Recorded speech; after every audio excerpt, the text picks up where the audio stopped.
One of the reasons that you went to Asia, I think, at least based on the way it looked from afar, was to reassure allies, which raises the obvious question: what's the view of the Trump administration in Asia, and what's the view of the Trump administration in Europe among allies right now? What did you find?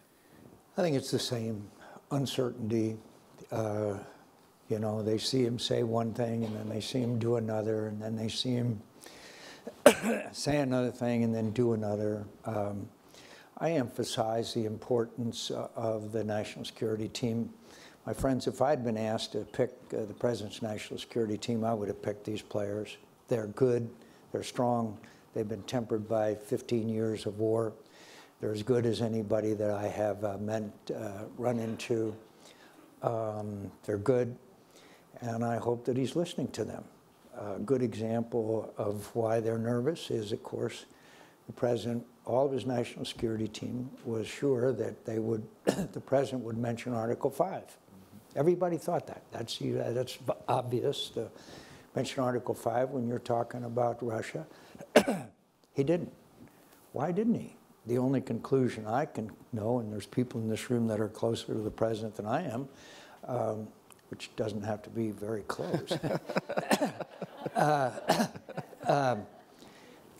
that Bannon or somebody got to him at the very end and said, hey, don't say anything about Article 5. Well, Jesus, I mean, that's the fundamental. My dear friends, the reason why there are NATO troops in Europe today, in Afghanistan today, is not because they were attacked, it was because we were attacked.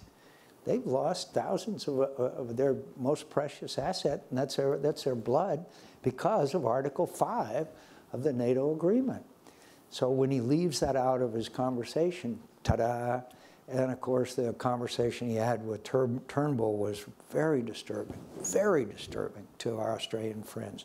My friends, the Australians have been fighting with us for 100 years, whether it be in World War I, or Korea, Vietnam, where you name it, they've been with us. And so the conversation, obviously, with Turnbull was not good.